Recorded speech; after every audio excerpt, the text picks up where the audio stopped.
Olá, bem-vindos a mais um Conexão Tanino, o podcast para quem gosta e para quem não gosta de vinho, porque o que nos interessa é a conexão que o vinho gera e as histórias que as pessoas têm para nos contar. Meu nome é Ronaldo Galo. André Gaiofato? Nós teremos hoje Pergunta Sommelier. André Gaiofato. Não sei, teremos? Teremos, mas vai ser um Pergunta Sommelier um pouco diferente. Diferente? Porque Como assim, hoje cara? nós temos o sommelier que fará às vezes... vai ser sommelier. Exatamente. Eu ainda aprendo a falar essa palavra, Eu já sommelier. vou falar com você sobre isso. Legal. Teremos Conexão Confraria? Teremos Conexão Confraria. Que eu quero fazer uma pergunta também para o nosso convidado. Mandaram perguntas aqui, os inscritos mandaram perguntas. Mas as perguntas são para nós, e daí eu vou repassar para o nosso convidado. É isso aí. Certo? É isso aí. Então, antes de você apresentar o nosso convidado, eu gostaria de trazer mais uma vez nosso parceiro, o nosso sócio, acho, né? Praticamente. Porque está sempre aqui. Então, o nosso parceiro é a culinária árabe Rafu. Aí sim. Mais de 60 anos de tradição, em 3 endereços: 25 de março, Rafu Brigadeiro e Rafu Ibirapuera. Mas quais são esses endereços? Está aqui, ó. Está aqui embaixo. Ó. O André está colocando um endereço aqui para vocês. Namorada Nóbrega, 25 de março, vou colocar aqui. Se você tiver alguma dúvida, o site é www.rafu.com.br. Exata. Também estará aqui o site. Lembrando que você pode comer a culinária árabe, a tradicional, viu, André Gaiofato? Culinária árabe do Rafu em uma das unidades, cujos endereços estão aqui embaixo. Você pode pedir também na sua casa, nos vários deliveries aí que nós temos. O Rafu também entrega na sua casa. Perfeito. Pelo que eu estou entendendo, hoje, o Pergunte a Sommelier e a Conexão Tanino, nós vamos direcionar tudo para o nosso convidado, porque hoje nós trouxemos um super campeão. Cara. Então diz aí quem que é o cara. Ó, como vocês já sabem, quem não cola não sai da escola. Então eu trouxe a minha cola aqui. Vou apresentar o nosso convidado. Tá grande aqui, olha, são 10 folhas aqui de perguntas, de um monte de coisa aqui, porque o cara tem um histórico gigante. Bom, ele começou a carreira com comércio exterior, é formado em comércio exterior, é sommelier, é o único no Brasil com diploma ASI, ou ASI, enfim, porque é a Associação de la Sommellerie Internationale, é o maior vencedor do concurso brasileiro de sommeliers, é vitorioso, tricampeão 2012, 2016, 2018, já entenderam aí, né? E agora em 2023 também foi um dos finalistas aqui do Prazeres da Mesa. Tem formação no Brasil, na Itália, Estados Unidos, praticamente todas as certificações, o WST ou W7, que vocês já conhecem, porque nós já falamos aqui, né? Vocês já estão aprendendo com a gente. O French Wine Scholar, a instituição americana também, ele tem a graduação no WSG. Ambas também atuam como docente. O cara é professor, bicho. Professor, por isso nós vamos passar as perguntas para ele. Atua como consultor, educador, é responsável pela elaboração de vinhos da área. Nós vamos falar um pouco da área, um vinho que vem em lata, top de linha, vocês vão entender o que é. Já atua em grandes restaurantes, no Oliveto, o Pobre Juan, lá em Campinas, também vai falar um pouco, além de importadoras. Um detalhe interessante, se você der um Google, com o nome dele, que daqui a pouco vocês vão... Na verdade, você já sabe que vocês estão vendo na thumb aí do YouTube, né? Mas como faz parte da apresentação, tem todo esse suspense.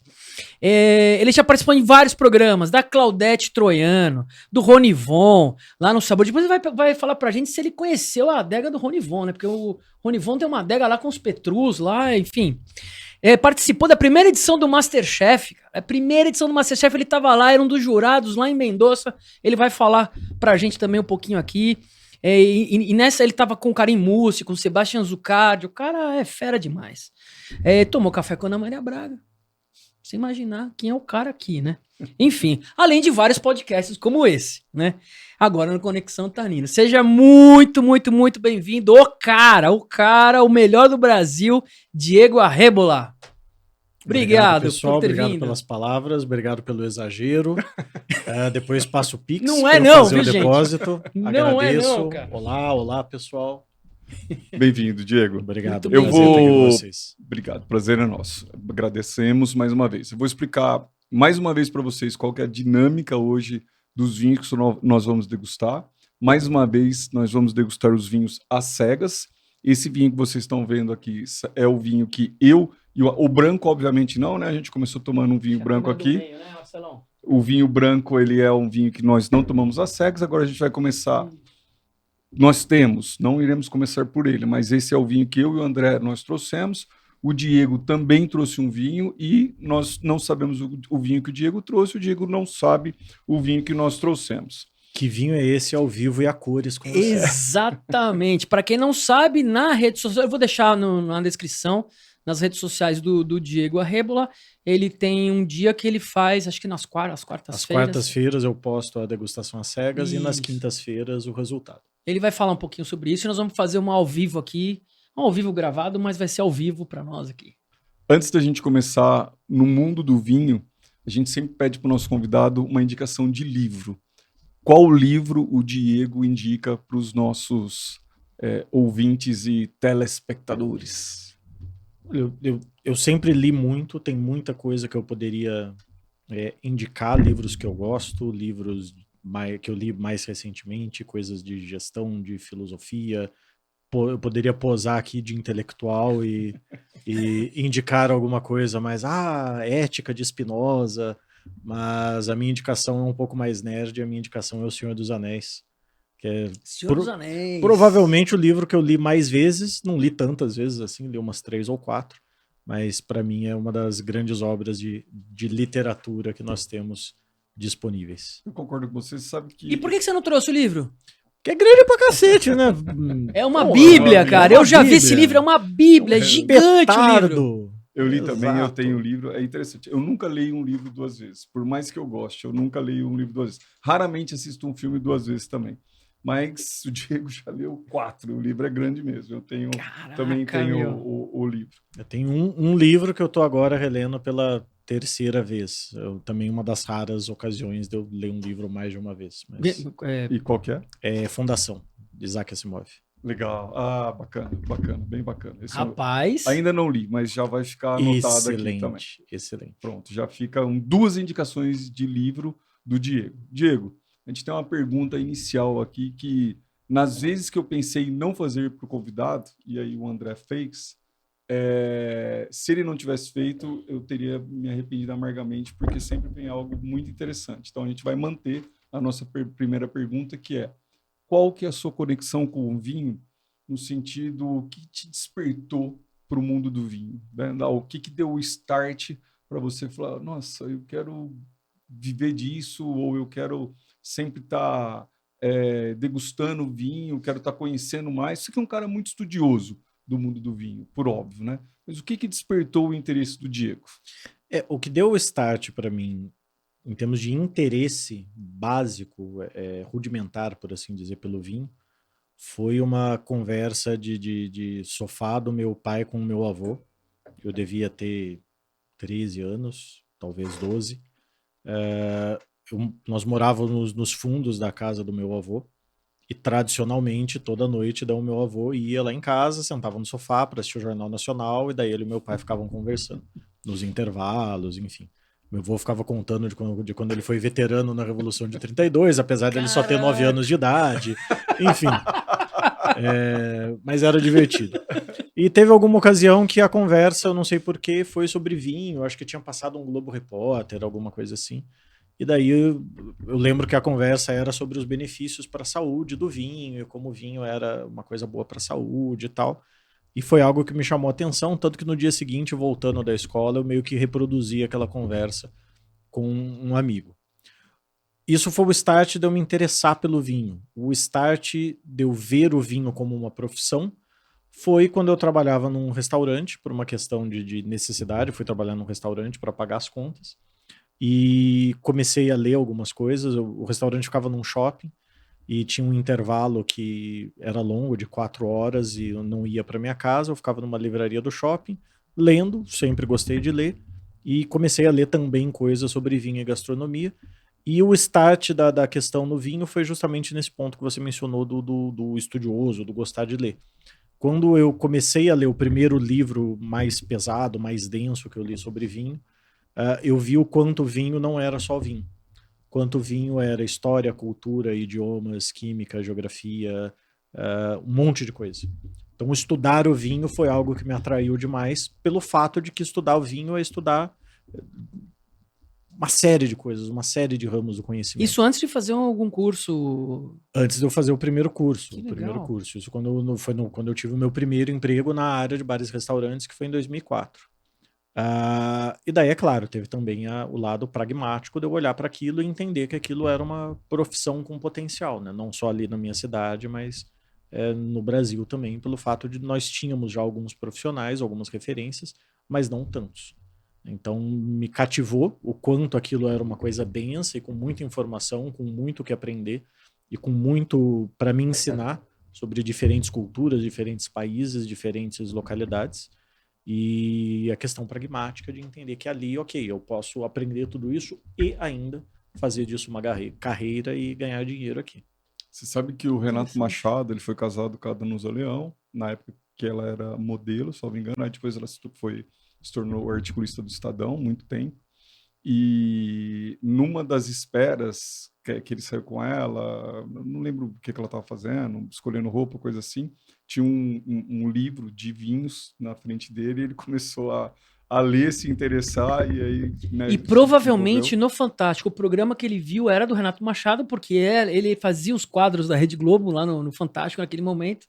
Você vê a conexão com... ele trabalhou com o Claude Trogot, né? Com o Claude Trogot. No GNT, se não me engano. Foi um programa de vinhos. E depois muito tempo na CBN. Exatamente. Sim. Mas, assim, enfim, você é um super campeão. E eu queria entender um pouquinho como que funciona essa história do concurso para o sommelier. Como funciona, né? Os concursos de sommelier, eles já existem há muito tempo, né? O primeiro mundial foi na década de 60, ainda foi em 1968. Aqui no Brasil, os concursos começaram mais tarde, né? A Associação Brasileira só foi fundada nos anos 80, então nos anos 90 que nós tivemos as primeiras competições.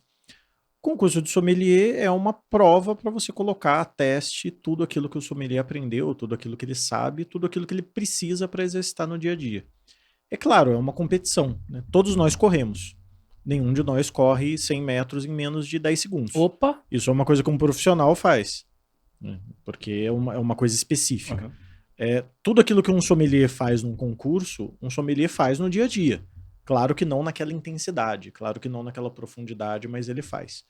Então o concurso ele consiste de várias etapas e vários processos avaliativos da parte teórica e prática daquilo que um sommelier precisa, de conhecimento sobre vinho, sobre outras bebidas, sobre tudo aquilo que envolve a hospitalidade, a restauração, o mercado, o mundo do vinho, e provas práticas para ele exercitar isso também, de serviço, de negociação, de apresentação de produto, de degustação e tudo mais. Dependendo da competição, ela dá um enfoque maior nesse aspecto ou naquele, ela tem mais ou menos etapas, e ela tem mais ou menos nível de dificuldade de acordo com a importância da competição.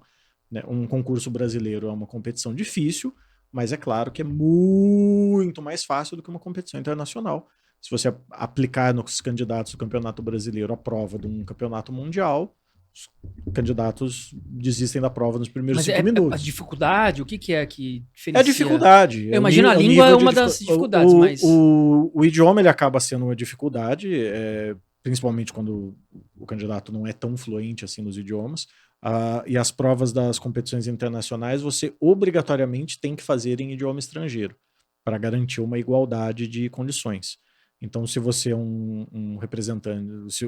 isso é independente do país que você representa, isso depende do seu idioma nativo.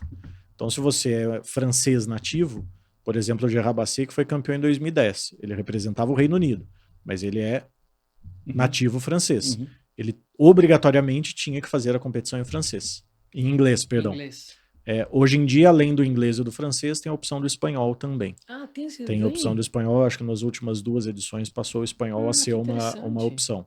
Mas você tem que fazer num idioma estrangeiro. Na Coca-Cola, né? Você chega lá, Coca-Cola. A ideia é para nivelar a dificuldade. A ideia é para nivelar, para garantir que todos vão ter alguma dificuldade. É claro, a dificuldade do brasileiro ela é maior do que de países que naturalmente têm um ensino bilíngue, enfim...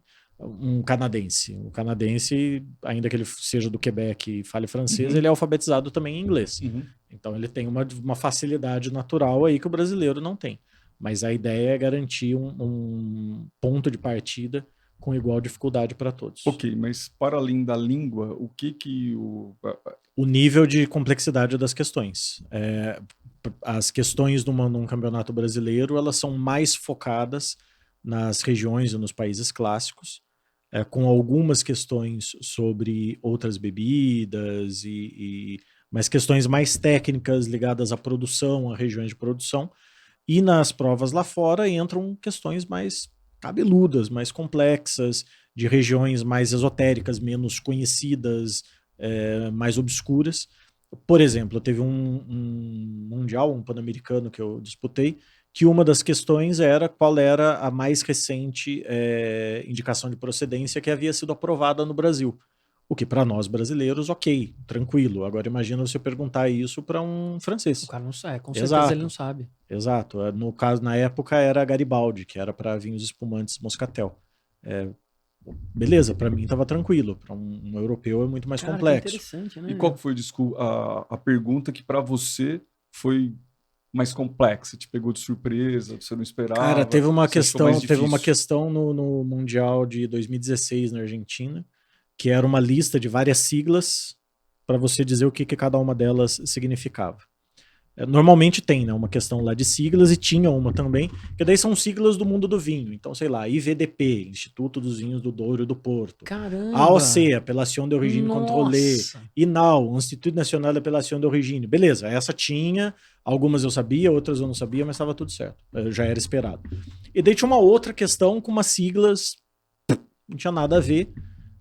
Obviamente eu não sabia o que era, daí depois, né, da prova, todos os candidatos se falando ali, mas o que era aquilo? Mas não rola dar um somebody love ali? Uma associação? Não, como é uma prova, é a sua única chance naquela prova. Não é o tipo de prova que você deixa questões sem responder. Se eu não souber, realmente, se eu não fizer a menor ideia do que é a resposta para uma determinada questão, eu vou responder qualquer coisa, azul. Entendi. Mas alguma resposta eu vou dar. A probabilidade de eu acertar respondendo a primeira coisa que vier na minha cabeça é maior do que se eu não responder. Mas aí, conversando entre todos os candidatos, ninguém sabia que katsu eram aquelas letras, né? E daí, depois de 2 dias, o candidato sul-africano veio... Não, aquilo lá é a Broadband Scale of Ullage. A escala Broadband de Ullage, que é usada em leilões, para indicar qual que tá o nível do vinho na garrafa quando é vinho antigo indo para leilão. Cara. Então as siglas significavam above neck, below neck, just below neck, mid bottle, neck. Então as siglas eram isso. As siglas eram isso. Caramba! Diego, deixa eu só... Sei que você está com uma pergunta engatilhada aí, mas deixa eu te perguntar uma coisa. A minha impressão, e talvez seja uma impressão até do que vem midiaticamente pra gente, na televisão, nos livros, é mais ou menos assim, que uma competição de sommelier, o cara coloca um vinho na sua frente, você vai, sente o aroma, degusta e fala, olha, esse é um vinho tal, da safra tal, não sei. Tem isso? Tal. Tem a degustação às cegas, faz parte da competição, mas é só um dos aspectos. São vários, então. São vários. E identificar o vinho corretamente, claro que vale uma boa pontuação, mas vale quase tanto ponto quanto você descrever o vinho corretamente. Entendi. A questão é que a coisa mais espetaculosa, por assim dizer, de todo o processo ali é isso. É você pegar um líquido, isso daqui é um vinho XPTO. Então isso acaba recebendo muita atenção em reportagens e documentários, naquele documentário SOM. Mas isso é só uma parte. O que mais exige tempo e esforço seu na preparação para uma competição é o estudo teórico, e é o mais importante para te levar além na competição, né? Porque é o que tem mais peso na primeira fase. E talvez falte essa compreensão, inclusive para quem teoricamente deveria nos dar o apoio na preparação para as competições. Não à toa, candidatos de países que efetivamente têm apoio para se preparar. Você tem candidatos dos países nórdicos que têm um desempenho muito bom, eles são muito disciplinados, estudam muito, e são países que culturalmente já têm uma carga de trabalho em termos de horas menor, então eles conseguem dedicar mais horas para o estudo. Países que culturalmente têm uma carga de trabalho muito grande, e que tem, claro, investimento na preparação, como França, como Japão, não é incomum o candidato ter alguma espécie de patrocínio para ele passar meses, às vezes anos, sem trabalhar, só se preparando para a competição. Passa focado naquela mesmo, preparação, cara? sim. Tipo um atleta olímpico, né? Exatamente. O cara para e foca ali 2 anos antes. Exatamente. O ciclo de preparação para o Mundial é um ciclo de 3 anos, entre um Mundial e outro. Então é como um ciclo olímpico, desde que haja essa visão por parte da associação, no sentido de não, vamos pegar esse cara daqui e levar para lá. Não é num período de 1 ano que você prepara alguém, você leva alguém de 0 a 100. Caraca, não tinha noção Diego, disso. eu vou pedir para você, por favor, servir o seu vinho pra gente experimentar.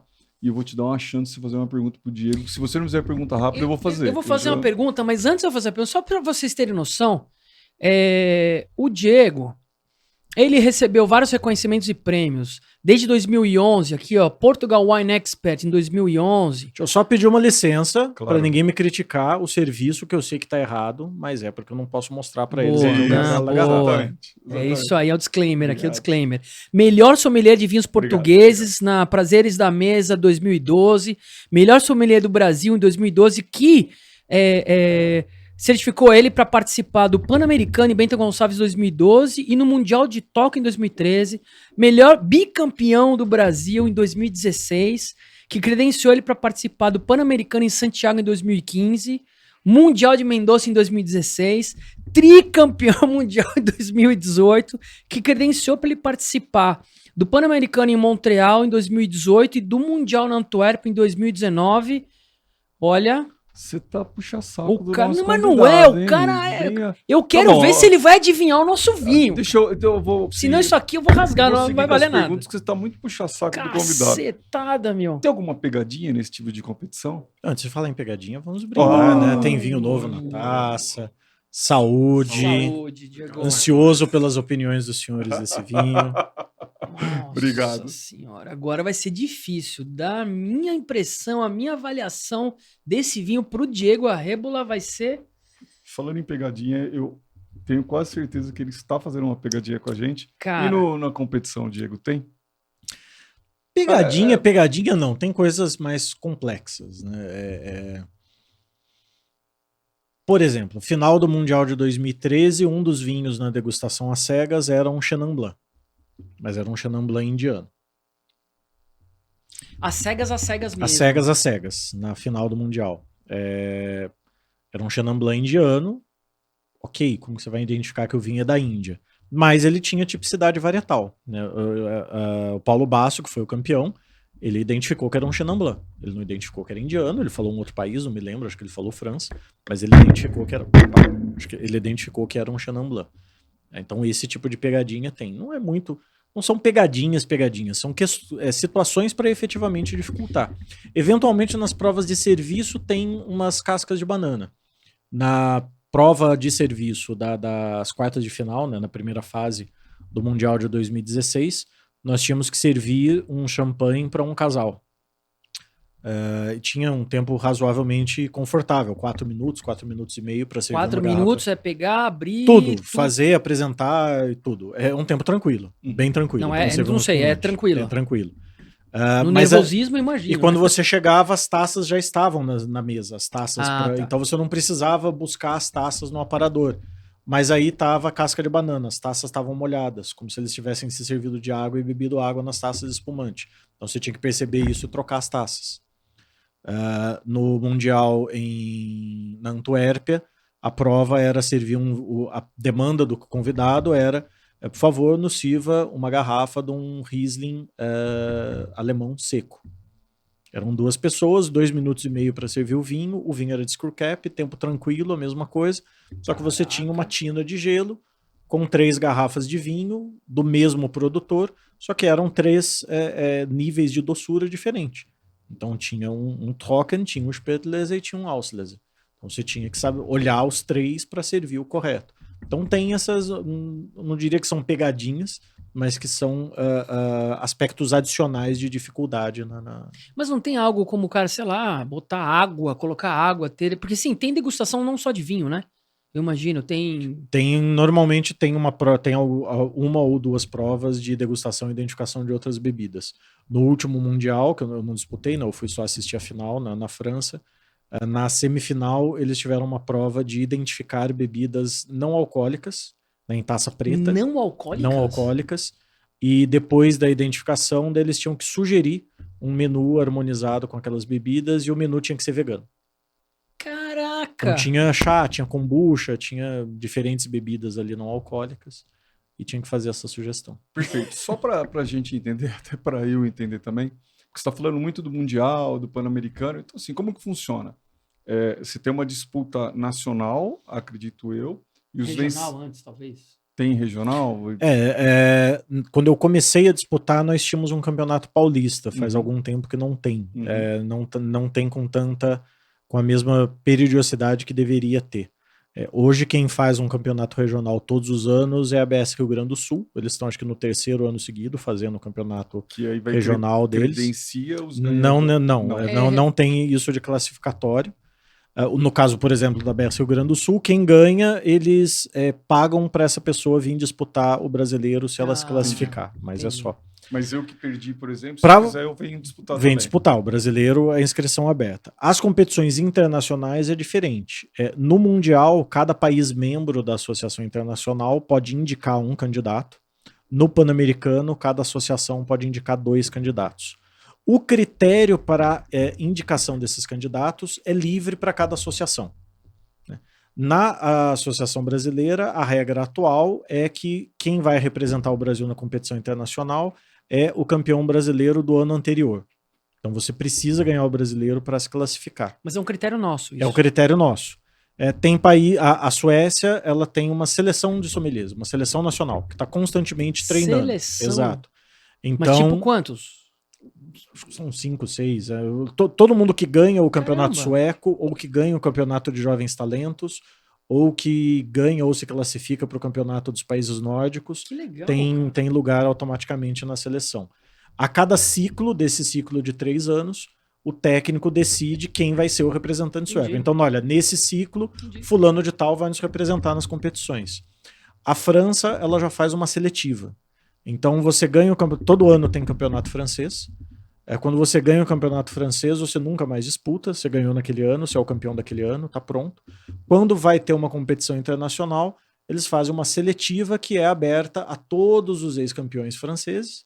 Quem ganha a seletiva representa a França aí no Mundial e no concurso europeu. Então, cada país tem o seu critério para definir. Então que no Brasil tem lá o campeão, esse cara é credenciado para participar e é um cara, é o campeão. No Mundial é o campeão, no Pan-Americano nós podemos mandar 2, seria o campeão e o vice. No em 2018 você tava com... Eu tava com o... Putz, esqueci o nome mais agora. Um lá, tinha acho que mais um brasileiro. Tinha um sommelier do Rio, me perdoa, esqueci seu nome, mas eu vou lembrar. Mas é um sommelier do Rio de Janeiro. No último Pan-Americano, a ABS decidiu não mandar 2 candidatos, decidiu mandar só um. Então foi só o Thiago Locatelli, que tinha sido campeão brasileiro no ano anterior. Mas aí foi uma escolha da ABS não mandar dois representantes. Diego, tem um livro, eu já mencionei sobre esse livro aqui no nosso podcast, que chama Cork Dork. Chama Bianca Bosker, a autora, que é uma jornalista que, num determinado momento, enveredou pelo mundo do vinho e dos sommeliers. Ela também queria se credenciar para participar de um concurso e se tornar uma sommelier. Master Sommelier. Exatamente. Num determinado momento ela conta são várias as passagens interessantes do livro. Num determinado momento ela conta uma passagem que um dos sommeliers que ela conheceu, ele lambia mármore para identificar esse mineralidade, né? Para tentar identificar a mineralidade no vinho. Bom, primeiro uma observação, que o Master Sommelier ele não é uma competição, ele é uma certificação. Então você está competindo contra você mesmo. Perfeito. Tem uma nota de corte, se você ficar acima daquela nota de corte, você recebe o PIN, você é reconhecido como Master Sommelier. Que diga-se passagem, ela não passou, pelo menos na primeira prova. E é muito difícil, né, o Master Sommelier? Muito difícil. O nível de aprovação acho que é de 3 ou 5% dos candidatos. Caraca! A questão da mineralidade é uma questão complexa e polêmica. Você já consegue comprovar por A mais B que quando você fala, esse vinho tem mineralidade, é um vinho de solo de xisto e tal, você não tem diretamente o mineral ali no vinho. A mineralidade enquanto descritivo, aromático e gustativo, ela é inegável. Porque a gente pega os vinhos, a gente sente, tem aquele aroma que lembra, que a nossa referência é a mineralidade. Mas a mineralidade não está necessariamente ligada à presença mineral. Ela está ligada diretamente a formas de vinificar o vinho que fazem com que aquelas substâncias se manifestem de forma mais clara ou não, aquelas substâncias aromáticas. Agora, você ter no mosto os precursores aromáticos que vão gerar aquelas substâncias está ligado ao conteúdo e a composição do solo. Então, indiretamente, a presença mineral no solo pode interferir no mosto para gerar um vinho mais ou menos mineral. Mas não existe essa correlação direta de você, tem o mármore aqui, deixa eu lamber o mármore para eu sentir mármore no vinho. Ali, isso não. O cara lambendo não, mas tem, mas nós estamos falando dele aqui, né? Mas é que isso é uma coisa muito debatida e muito polêmica até certo ponto. Perfeito, mas a minha pergunta não seria essa. O que eu queria saber de você se eu já lambi mármore? Não. Se você já fez alguma doideira assemelhada para desenvolver as suas capacidades de compreensão do vinho. Não, eu sou uma pessoa mais comportada e conservadora. Não, mas você falou num ponto interessante, né? Porque tem toda uma parte teórica que o Diego comentou, né? Pô, tem estudo, você tem que fazer, a parte teórica é muito importante no processo, mas quando você fala de olfato, por exemplo, você tem que treinar.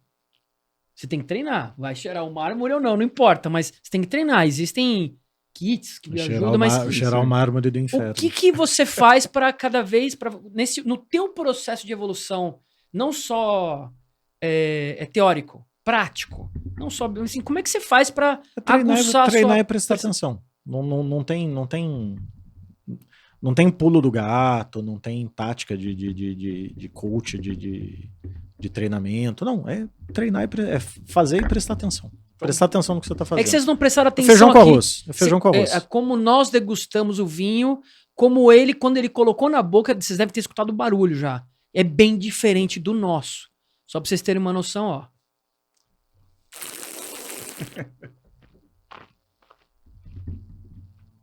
É bem diferente do nosso. Então fala para nós. É bem explica diferente. Explica pro Diego o que você achou desse vinho. Cara... Eu vou começar aqui, ó. Começa você, me ajuda.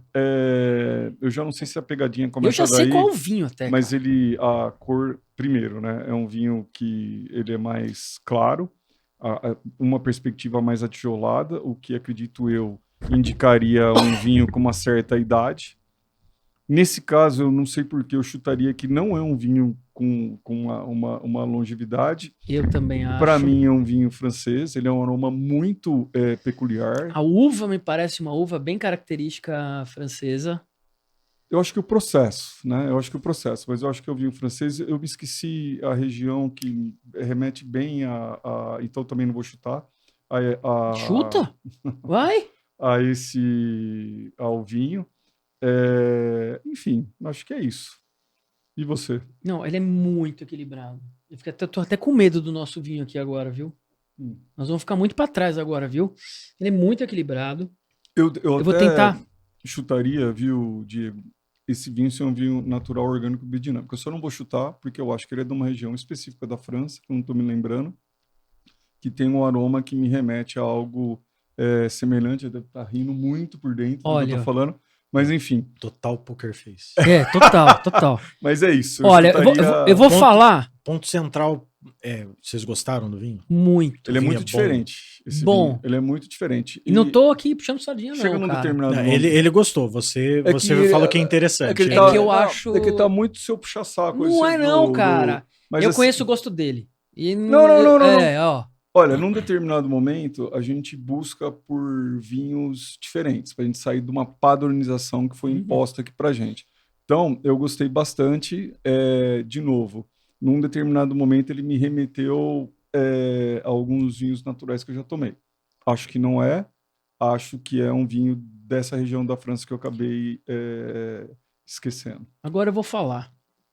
Aproveitando já o que você falou, não é um vinho longevo, apesar dele estar bem claro, não é longevo. Eu acho que é uma uva com essa característica meio francesa. Depois eu vou até chutar a uva aqui, pelo sabor, aqui pelo paladar. E ele tem um tanino médio para mais.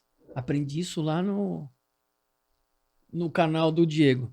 Médio para mais. Acidez média também, um pouquinho para mais. Acidez. Senti aqui na boca. E eu posso até chutar. Eu acho. Posso falar uva que eu acho? Pode.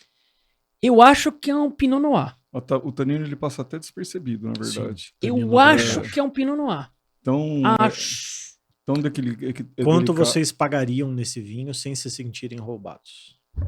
Só assim, o tanino dele é muito leve, não passa quase despercebido. Sim. Eu acho a acidez dele também uma acidez leve. É um vinho que é pronunciado.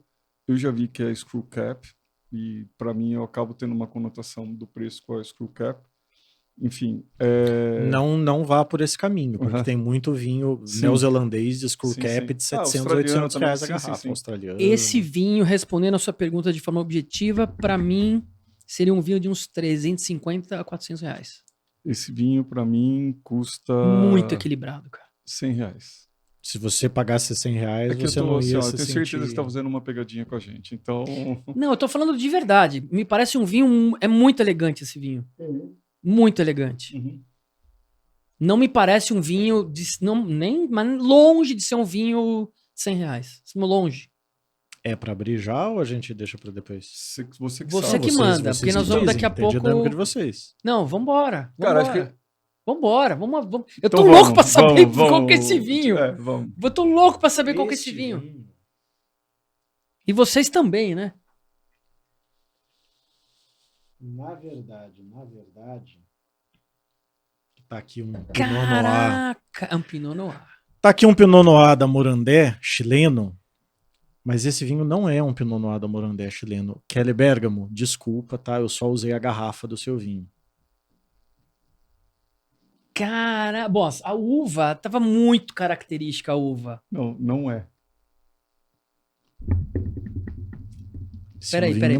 É o Aria.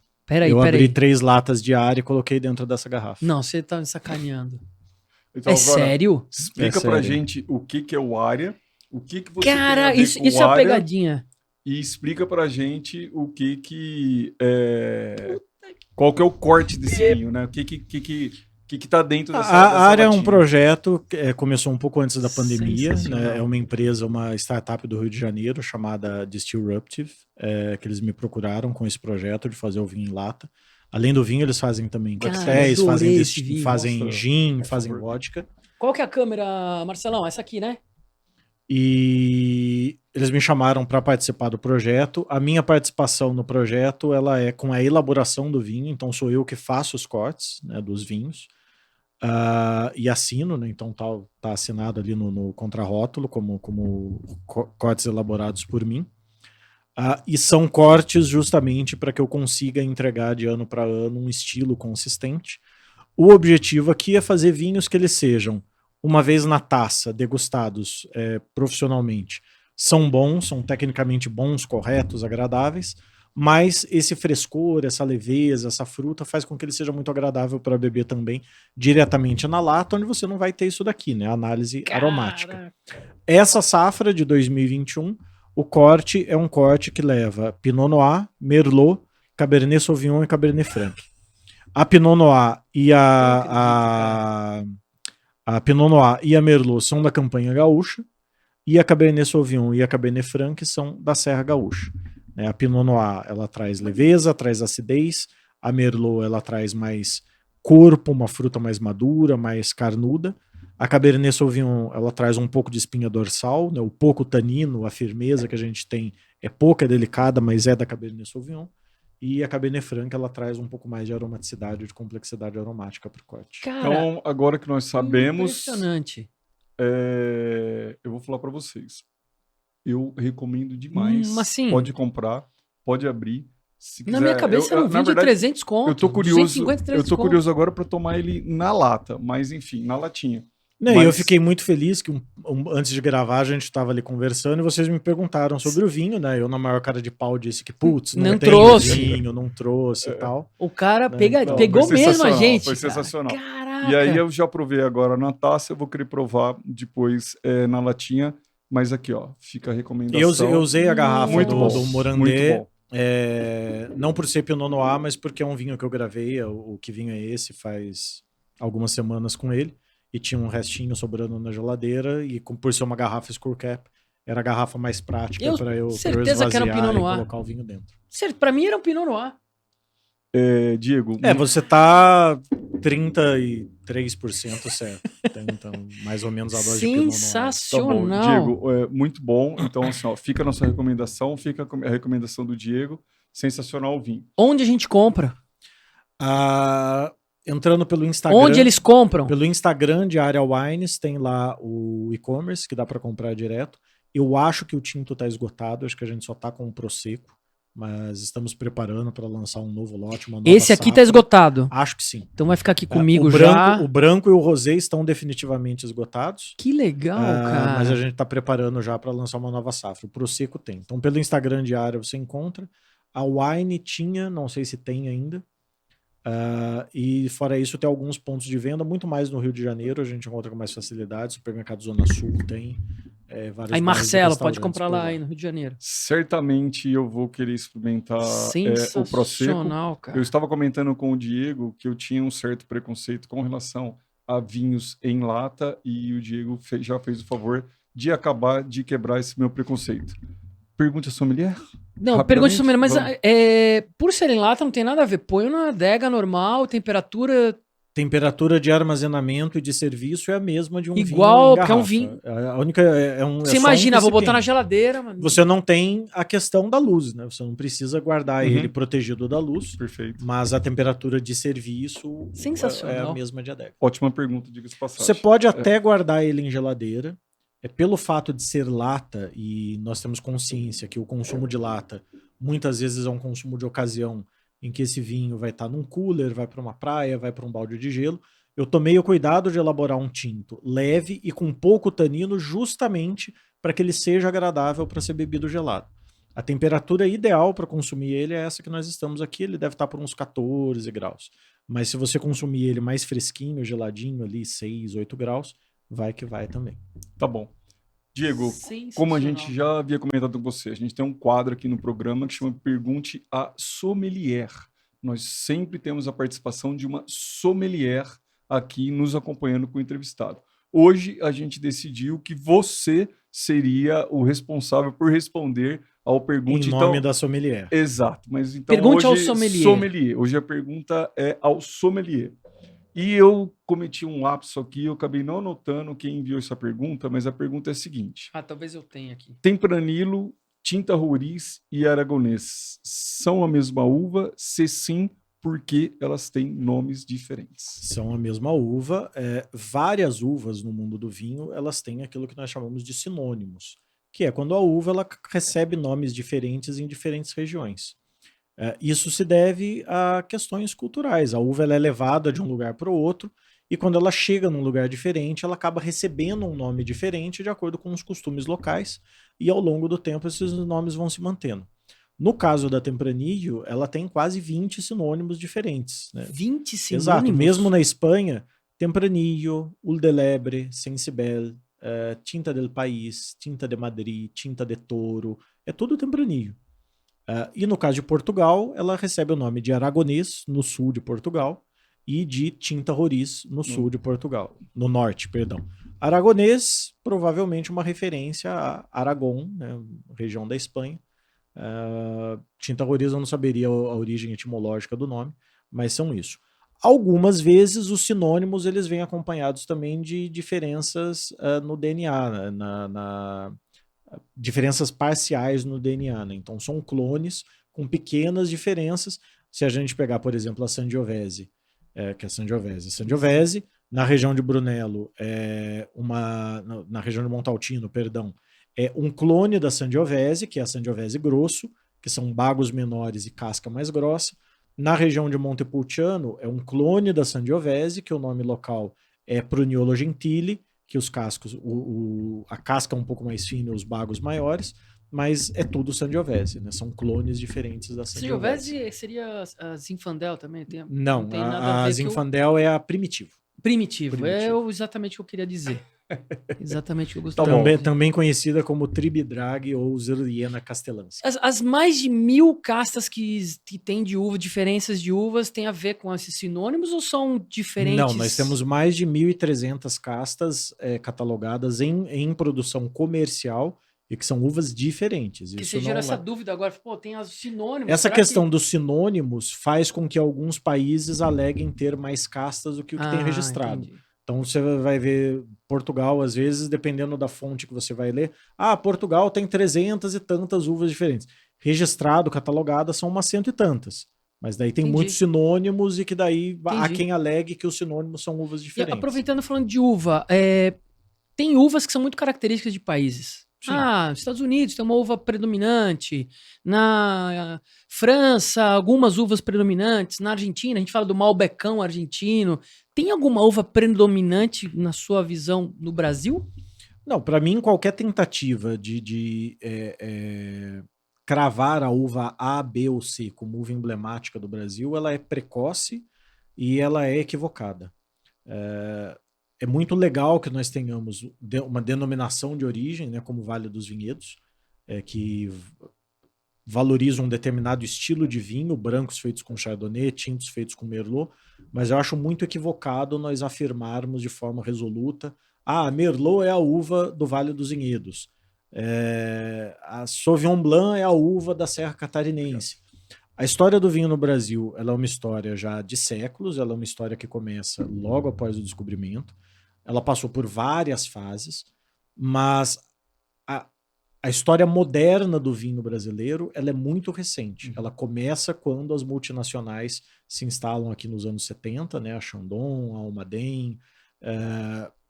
Então é muito precoce nós falarmos em uvas emblemáticas quando nós ainda estamos nos descobrindo. Eu tive recentemente, por exemplo, na Serra Catarinense, onde eles começaram lá com um foco nas uvas bordalesas, né, Cabernet Sauvignon, Merlot, a Sauvignon Blanc se dá muito bem lá, e hoje, cada vez mais, eles estão explorando uvas italianas, e a Montepulciano vem dando resultados excelentes. Praticamente todas as vinícolas que eu visitei têm um Montepulciano, e funciona bem. E quem imaginaria, há 10 anos atrás, plantar Montepulciano? No caso da Serra Gaúcha, eu já bebi e bebo coisas muito boas feitos com uvas italianas, como Teroldego, como Rebo, feito com outras uvas francesas, como a Marcelin. Talvez para falar de uma uva que é mais tradicional, que está plantada há bastante tempo na Serra Gaúcha, duas, aliás, a Semillon e principalmente a Cabernet Franc, dão resultados muito interessantes. E, inclusive, a gente acha Cabernets Francs velhos da Serra Gaúcha, que são excelentes.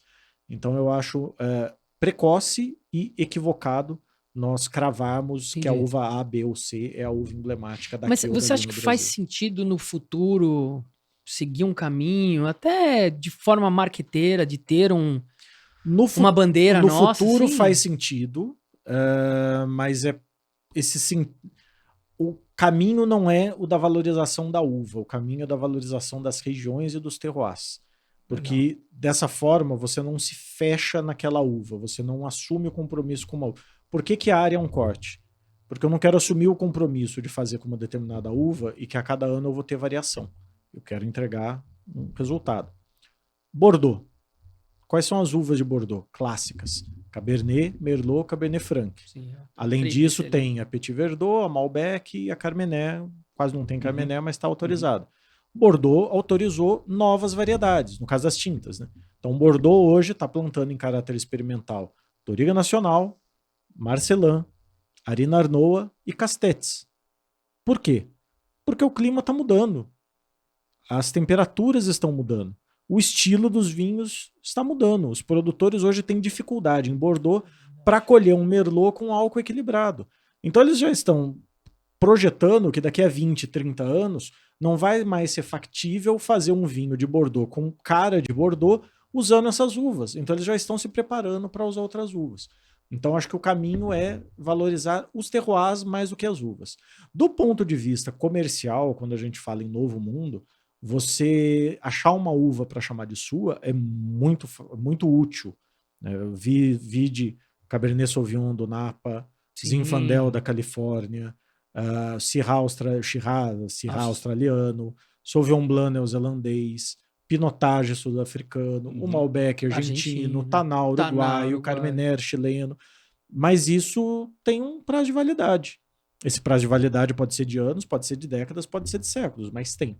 Então é preciso explorar outras alternativas e principalmente destacar o terroir. Olha, mais importante do que um vinho de Cabernet Sauvignon ou de Taná, não, isso daqui é um vinho da Serra do Sudeste e ele tem as características do terroir da Serra do Sudeste.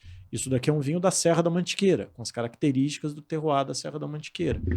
Pode ser um vinho da Serra da Mantiqueira de Syrah, de Sauvignon Blanc, de Refosco, de Nebbiolo, whatever, mas é um vinho que fala daquela região, que fala de onde ele veio. Eu tomei, já disse isso aqui no programa também, eu tomei uma Sangiovese da Serra Catarinense, que surpreendeu, Sim. inclusive pela longevidade, chama Michele o vinho. É interessante também que a gente identifica a Argentina com o Malbec, mas os 100 pontos Parker, o primeiro 100 pontos Parker da Argentina veio num Cabernet Franc. Não era o Malbecão. Não era o Malbecão.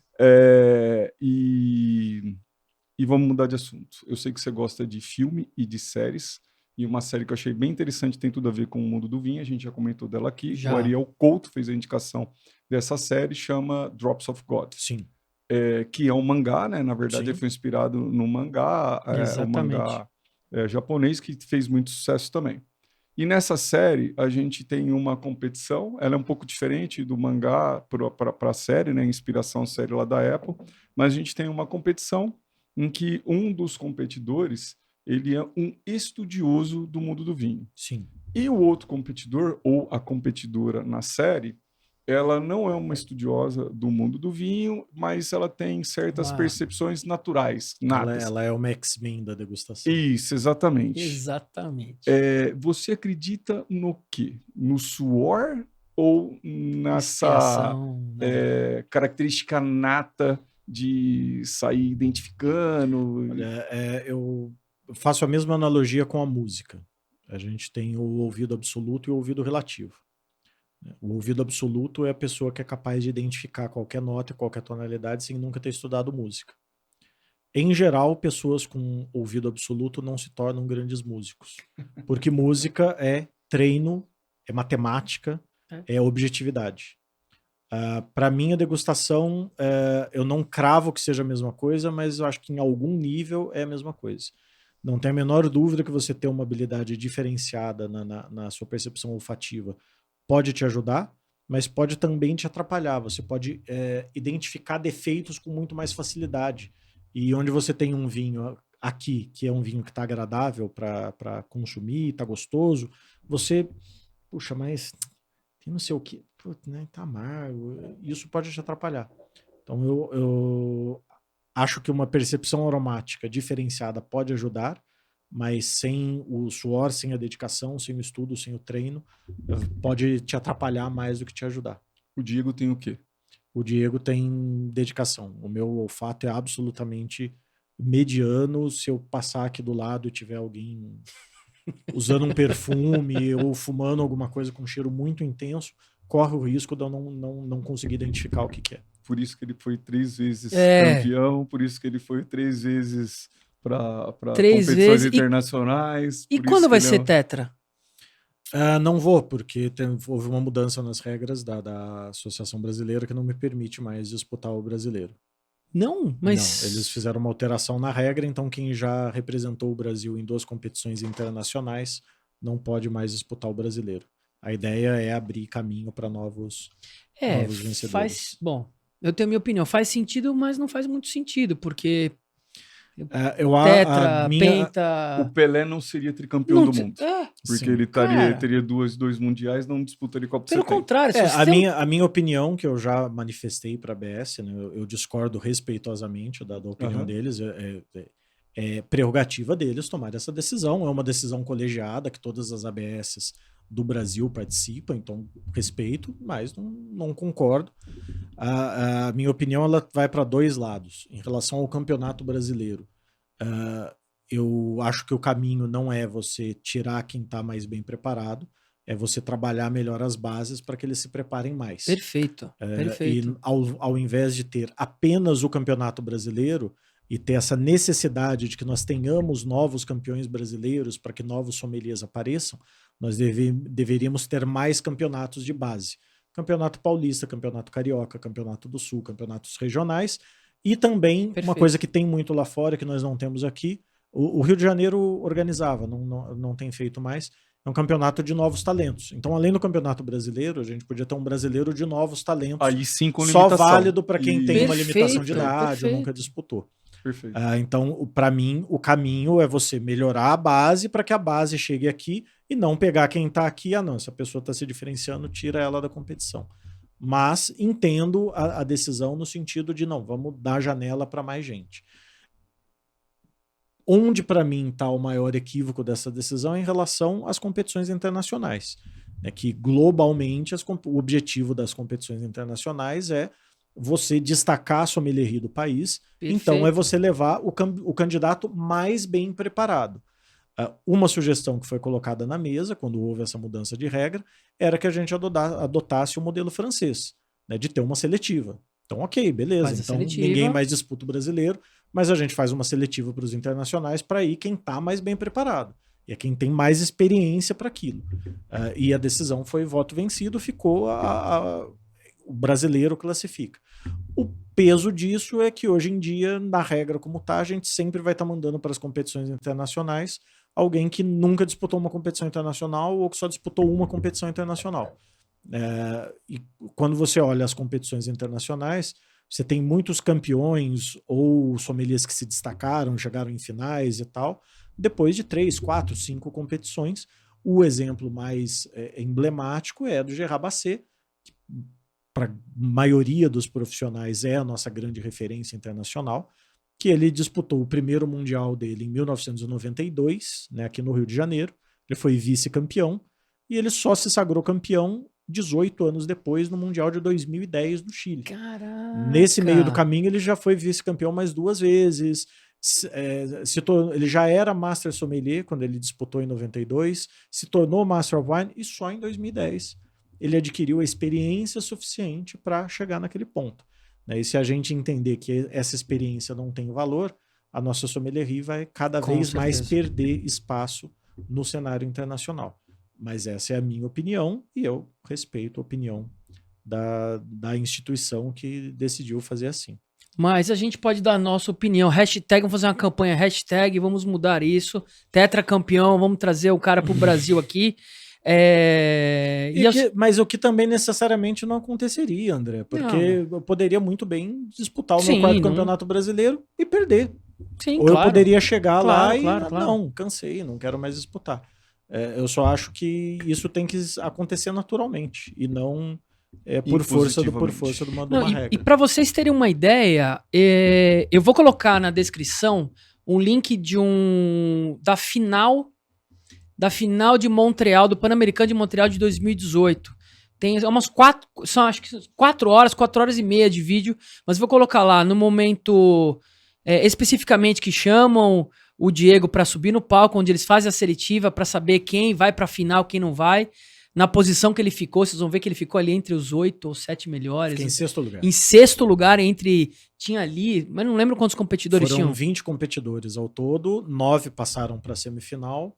E daí 3 foram para a final. E aí o legal é o seguinte, logo depois tem a competição dos 3 finalistas.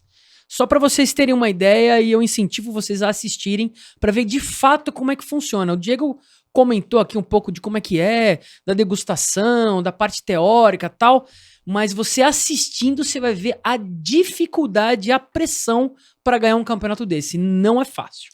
Bom, de qualquer forma, o que o Diego mencionou faz muito sentido para mim também, mas a gente respeita aí o posicionamento da ABS, como o Diego já mencionou. Diego, já que você falou tanto sobre experiência, né? você começou na enogastronomia, vamos dizer assim, ou na gastronomia como cumim. Cumim, sim. E essa experiência, né, de começar como cumim, que é o ajudante do garçom, e ir evoluindo, é uma experiência que esse processo agrega? Com certeza, porque te dá a visão global, mais holística, né, de toda a operação. Eu vinha antes de atuar em outras áreas, na área administrativa, financeira e tal, e daí essa experiência operacional desde o chão de fábrica ela é muito útil. O que não desvaloriza grandes profissionais que entraram diretamente como sommeliers ou como maîtres, o que seja, ou gente que foi primeiro trabalhar em importador e tudo, e depois já como sommelier formado migrou para restaurante. Mas para mim é uma experiência que agrega de uma forma ímpar, você passar por todos os graus de atuação dentro de uma operação. O Raeli esteve aqui com a gente e ele mencionou que abaixo do cumim tem o desembaracê. Ele não foi desembaracê, ele foi cumim também, enfim, tem a história dele lá. E ele fez, se não me engano, no podcast. Ele fez ABS Campinas. ABS Campinas. Acho que você... Na mesma turma que eu. Que foi na mesma turma? Foi a primeira turma que abriu no interior, que foi em 2009. Então eu comecei a trabalhar como sommelier em 2004 e eu só pude fazer o curso em 2009 porque até então só tinha o curso nas capitais, em São Paulo e Rio. Eu fui finalista do Campeonato Brasileiro e Paulista e fui certificado como sommelier profissional pela ABS, que é um PIN verde e amarelo diferente, antes de eu me formar sommelier. Mas você é de São José dos Campos. Eu sou de São José dos Campos. Então me explica, o que acontece no terroir lá de São José dos Campos? Tem um monte de gente de lá, o Rodrigo Ferraz, o sommelier de M, não posso falar aqui, né? O Põe um Pi, o sommelier de médio, o Edio. Enfim, o que acontece lá nessa região? Boa pergunta. A gente precisa fazer cavar uma calicata lá em São José para fazer uma análise geológica mais cuidadosa. Tem alguma coisa lá em São José dos Campos, viu? Depois de cumim, obviamente, você trabalhou em salão de grandes restaurantes. Como que foi a experiência e quais os grandes restaurantes? Depois eu trabalhei dessa experiência de cumim, eu assumi como sommelier em um bar, né, um bar e clube do whisky lá em São José. Depois eu passei 2 anos gerenciando restaurantes, gerenciei um bar que ficava em Igaratá e depois um restaurante em Campinas. E em 2008 que eu fui para o primeiro restaurante que eu fui efetivamente atuar como sommelier, que foi o Oliveto em Campinas, e que foi onde eu tive a mais liberdade de montar uma carta de vinhos robusta, uma carta de vinhos grande, disputar competições com aquela carta de vinhos. Quando eu saí era uma carta de vinhos com 850 rótulos, mais ou menos, tinha ficado com uma segunda melhor do Brasil no Guia 4 Rodas. 850? 850 rótulos. O Guia 4 Rodas, cara, chegou a ter 1000 depois da minha saída. Eu saí em 2011 e ainda fiquei 1 ano como consultor. No Guia 4 Rodas de 2012, que eu ainda era consultor, cuidava da carta, ficou em segundo lugar. No ano seguinte, era para a carta ganhar o Guia 4 Rodas, né, porque a primeira colocada era o Dursk, lá de Curitiba. Sim. E o Dursk fechou para reforma. Mas daí o Guia 4 Rodas deixou de avaliar cartas de vinho e mais uns anos acabou o Guia 4 Rodas. Por isso que acabou, tá vendo? Pois é, foi por isso que acabou. Foi praga. Mas foi uma experiência bem significativa. Depois eu não voltei mais para o salão. Eu saí em 2011 para atuar como consultor. Em 2012 eu entrei no grupo Pobre Juan, mas daí eu não era consultora, eu era diretor de vinhos e bebidas para o grupo Brasil, ficava visitando as casas, era uma função executiva de pensar o projeto de vinhos e bebidas do grupo, e fiquei 3 anos ali entre a consultoria e trabalhando diretamente para eles, mas desde 2011 que eu estou mais focado em consultorias, eventos e atuando como educador também. Eu vou voltar já para essa história da consultoria, mas a gente conversou aqui, quando a gente estava conversando com o Rael, eu perguntei para ele quais são as dificuldades do sommelier que atua no salão, que atua no restaurante. Ele contou uma história bem engraçada para a gente, com o Mauri Júnior. E aí eu pergunto para você, quais são os perrengues que o sommelier passa quando ele está atuando no salão, quando ele está atuando num restaurante? E vou pedir para o André servir o nosso vinho, senão nós não vamos conseguir provar ele, por favor. Vamos lá. Olha, para mim, talvez o mais significativo, isso não é nem pensando no sommelier, isso pensando em todo mundo que trabalha no restaurante. É uma profissão pouco valorizada no Brasil. Os restaurantes, via de regra, não pagam bem. Considerando o que exige de você em termos de horário, de dedicação, de você abrir mão da sua vida pessoal por conta daquilo. É um trabalho que eu gostava muito de trabalhar em restaurante, mas não sou apaixonado por isso. Tenho colegas de profissão que são efetivamente apaixonados por isso, pelo serviço do salão, pela dinâmica. Mas sem essa paixão é uma coisa muito difícil, porque não tem a devida valorização nem dos empregadores e nem dos clientes. Claro que isso não é regra, né? Claro. Mas existem as exceções. Mas via de regra funciona assim.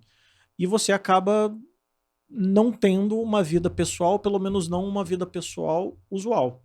Você não vive no mesmo horário das outras pessoas. A sua folga vai ser numa segunda-feira, você vai trabalhar até tarde da noite, você vai precisar dormir até mais tarde, você vai estar o dia todo dentro do restaurante. Então isso para mim é o mais exigente, o mais complicado. Esse para mim é o maior perrengue da vida no restaurante. Quando você junta tudo isso com um salário baixo, com um ambiente de trabalho que nem sempre é dos mais saudáveis, com cobranças que nem sempre são as mais devidas para aquela situação, fica bem complicado. Claro que há importantes exceções, restaurantes em que é uma delícia você trabalhar, e que você tem todo um ambiente familiar e tudo, mas não é sempre assim. Não à toa, muitos dos principais profissionais sommeliers acabam optando por deixar o salão e partir para consultoria ou para atuar em importadores. Nós temos alguns grandes profissionais que permanecem em restaurantes, ou porque estão justamente nessas poucas exceções, ou porque são profundamente apaixonados por aquilo. Mas, em geral, a tendência é que os profissionais, depois de um tempo de salão, acabem optando ou por projetos pessoais, ou por consultorias, ou por outras atividades. O Raeli comentou com a gente que ele era casado, salvo engano, a esposa dele é da área de hotelaria. E eles se davam bem porque os horários causa do horário, eram... porque e eu lembro não é fácil. Que eu vi o Alex Atala uma vez dizendo o seguinte: você quer entrar na área da gastronomia, você quer ser chefe, saiba que no Ano Novo, no Natal, sim, nas festas, enquanto todo mundo está celebrando, você estará trabalhando. Exatamente. Exatamente. Vou te dar uma oportunidade de fazer uma pergunta. Se não fizer, eu vou fazer rápido outra. Não, eu quero saber o seguinte, deixa ele, ó. Olha lá, ó. Já fiz o serviço aqui de sommelier, fiz o serviço de sommelier do nosso vinho, agora pra gente degustar. Dar um tempo pra ele, o Diego, ele vai fazer... Olha, por favor, sigam o Diego nas redes sociais. Segunda-feira, ele precisa falar sobre isso, nós vamos perguntar para ele. De segunda-feira, ele tem o Diego News, que é sensacional, ele vai falar um pouco sobre isso. Às terças-feiras tem terça com treta? Treta na terça. Terça de treta. Terça de treta, ele vai explicar um pouco sobre isso, vai falar qual treta, a pior treta que já apareceu lá para ele responder. E de quarta-feira, ele tem exatamente o quadro que ele está fazendo agora, que é Que Vinho é Esse? Ele pega o vinho, faz... Enfim, eu gostaria que você fizesse uma demonstração ao vivo pra gente aqui. E já fica a pergunta. Então, assim, o que eu digo news? O que é a terça de tretas e o que é na quarta... Na quarta é Que Vinho é Esse? E Que Vinho é Esse? Explica pra gente quais são os diferentes programas. A long time ago, in a galaxy far, far away, quando não havia... mas isso não é Star Trek, hein? Star Trek, ele é fã, hein? Num mundo em que não havia o Covid-19, né, antes da pandemia, atuando na consultoria, o que me rende demanda por job? Para fazer eventos, para apresentar palestras? Visibilidade. Visibilidade, para mim, óbvio, todo mundo tem ego, né? Eu também tenho o meu, tá ali domadinho, guardado numa jaula, mas ele existe. Mas a visibilidade não é uma questão de ego. A visibilidade, para mim, ela é uma questão profissional. Eu preciso de visibilidade porque visibilidade gera dinheiro para mim. Quando chegou a pandemia, o que me dava visibilidade? Fazer eventos, as pessoas me verem, me fotografarem, me postarem. E com a pandemia acabou isso. E daí, eu preciso manter a cabeça para fora da água para gerar demanda. Aí com a ajuda de uma amiga minha que mora na Inglaterra, que é a Lu Valduga, estava cuidando da parte de rede social de uma importadora lá, ela me deu algumas dicas, olha, organiza assim, cria um roadmap, você precisa ter uma programação, você precisa postar com frequência, assim, assim, assado. E daí eu comecei a pensar em formatos para trabalhar. Então, além de postar todos os dias, daí eu comecei a pensar em formatos fixos também, para eu ter todo em dias fixos. E daí a primeira coisa foi o Diego News, que já era uma ideia que eu vinha tendo, mas faltava o tempo para transformar em realidade. E, bom, a pandemia fez com que a gente tivesse mais tempo livre do que a gente gostaria. O Diego News, basicamente, tem muita informação, muita coisa acontecendo no mundo do vinho. Nem toda a informação chega no Brasil fresca. Você vai em muitos meios ou sites ou redes brasileiras e as notícias do vinho elas chegam com atraso de algumas semanas. A gente tem a barreira do idioma, que nem todos os profissionais falam inglês, espanhol, francês, italiano. Então a minha ideia é pegar um monte de site de notícia pelo mundo, os mais importantes, mas alguns secundários também, ler tudo aquilo, fazer um apanhado das principais notícias da semana. Então o Diego News é isso. Todo sábado e domingo eu vou lá, passo uma parte do meu dia fuçando sites de notícia pelo mundo, faço lá uma captação das notícias que eu entendo que são destaque, e faço aquele boletim, aquele resumão de notícias. Muito legal, cara, muito legal. E foi um negócio que teve um alcance muito bom. Um pouco depois a Suzana Barelli começou a fazer algo semelhante, em que além de trazer notícias de fora, ela daí traz também as notícias dela, né, dos eventos que ela vai, que ela participa. Então é um formato que funcionou e que ficou muito legal.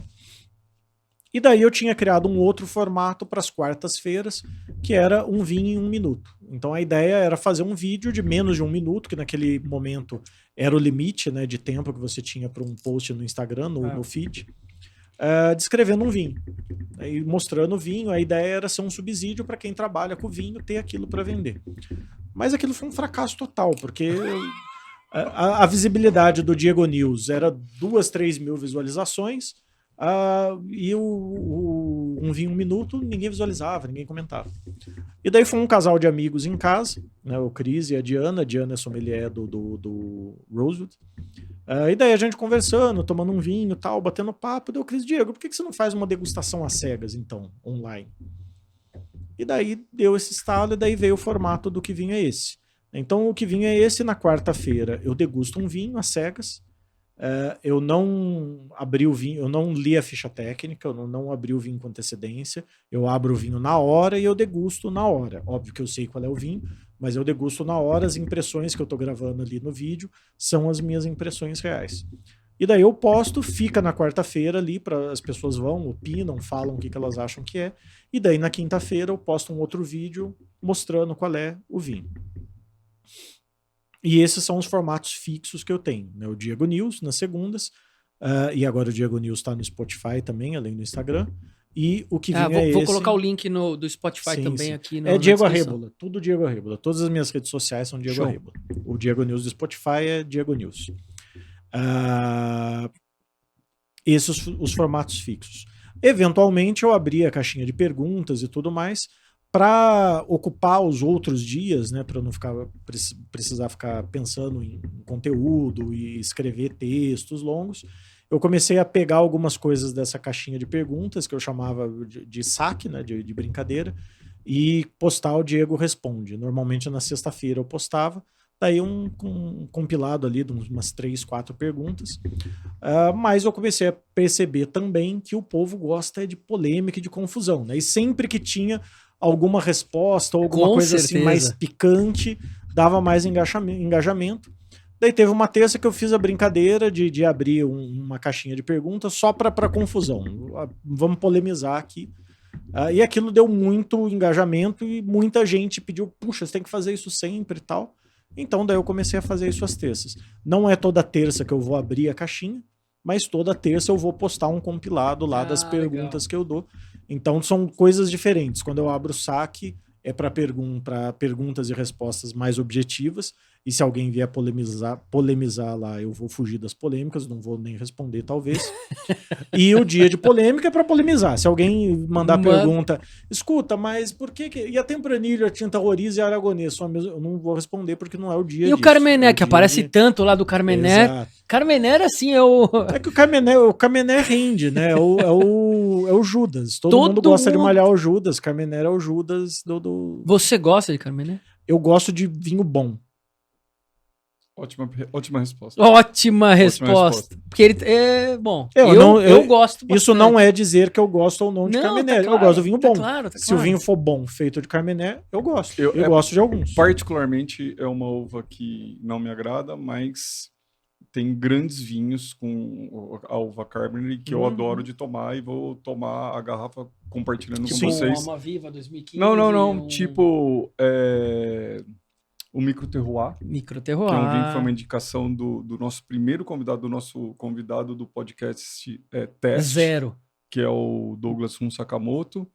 E o da Vinha Montes, fugiu o nome. Purple Angel. O Purple Angel. Qual que é o problema? O Purple Angel é um vinho caro. E o Micro Terroir é um vinho que a gente tem dificuldade de encontrar aqui no Brasil. A Montes lançou, né, eu estava envolvido no processo de lançamento, na importadora que eu estava, né, que nós conquistamos a conta da Vinha Montes. Foi um processo que eu pude participar, né, de trazer a Montes para essa importadora. E nesse processo a Montes lançou um novo Carmener chamado Wings, que ele vem justamente para ficar nesse meio do caminho entre o Purple Angel e o Montes Alpha. Então, o Purple Angel está posicionado em 1.290 e o Wings está posicionado por volta dos 550, 590 reais. O Wings também, na verdade, são dois Carmeners, é um Carmener feito pelo Aurélio Montes pai e um pelo filho, e o corte dos dois. É um Carmener mais leve um pouco, mais fresco que o Montes Alpha, que o Purple Angel. Eu gosto bastante dele, bastante mesmo. Do Purple Angel ou do Wings? Wings? Tá. Do Wings. Então, gosto do Purple Angel, vou experimentar o Wings, mas concordamos que ainda estamos numa faixa de preço consideravelmente alta para a gente falar de um Carmener numa faixa de preço mais alta. Não, mas tem Carmener ali que é muito bom. Mas é que vocês, que são magnatas, donos de podcast, patrocínios milionários do Rafu e tal, aí dá para gastar um dinheiro no... Ricardo e Evelyn, esquecemos hoje, um beijo para vocês. Beijão. Que são os donos do Rafu. Deixa eu te perguntar uma coisa. Tem treta no mundo do vinho? Claro que tem. Tem treta. Treta é da natureza do ser humano. A treta é universal. No vinho, em qualquer lugar, no futebol. Se existe um valor universal, é a treta. E qual no mundo do vinho não... E treta da audiência, hein? Treta que foi feita para você nas terças-feiras. Eu tomo cuidado de evitar certas tretas, porque... Toda generalização é estúpida, inclusive essa generalização. Né? Tem generalizações que são corretas. Muito bom. Tem coisas que são muito polêmicas e que se você apertar demais, você vai gerar grandes polêmicas, mas que não são 100% justas. Então, para você falar de certas posturas do mercado, certas posturas dos produtores brasileiros, você falar mal de Carmener, você falar mal disso, daquilo. Espumante do Sul. Você cria uma polêmica grande, na maior parte das vezes válida, mas que vai atingir gente que também não tá naquilo. Então eu faço as tretas, mas também tentando evitar que parta para um nível muito pessoal. Eu só não fujo de certas tretas pessoais quando é gente fazendo merda muito grande nas redes sociais, na internet, mas em todos esses anos nessa indústria vital eu só bloqueei uma pessoa nas minhas redes sociais. Só uma. Pô, eu já bloqueei um monte. Um hater. E eu sou Mas eu vou falar uma coisa pra você, eu concordo demais com a sua brilhante. E só apaguei um comentário de um hater que veio umas semanas atrás num post lá do Tretas de Terça, mas no post falar que era pra eu parar de estudar e arrumar os dentes. Porra, cara, manda dinheiro. Você sabe quanto custa um Invisalign, bicho? Pô, manda dinheiro que cacete. Eu arrumo, caralho. Puxa, o cara tá preocupado com seus dentes, tá bom. Mas olha, gostei muito da sua pergunta, também não gosto de generalizações e eu espero não ter feito uma generalização da Carmener. De fato, é uma das uvas que eu, enfim... A Carmenère, ela é uma uva difícil, porque ela é uma uva que ela tem um ciclo de maturação muito longo. Uhum. Ela brota muito cedo e ela amadurece muito tarde. Uhum. E ela tende a ter taninos firmes e duros. Então, se você não tiver um grau ótimo de maturação, você vai ter taninos verdes e agressivos. Então, é muito fácil fazer um Carmenère ruim. Tem Carmenère bom? Tem muito Carmenère muito bom. Tem Carmenères muito corretos, mas que dependem daí de mais intervenção enológica. Mas é fácil fazer um Carmenère ruim. E quando os chilenos descobriram a Carmenère, eles se empolgaram. Porque eles olharam para aquilo, olha, agora a gente tem a nossa Malbec. E eles saíram plantando Carmenère para tudo que é lado.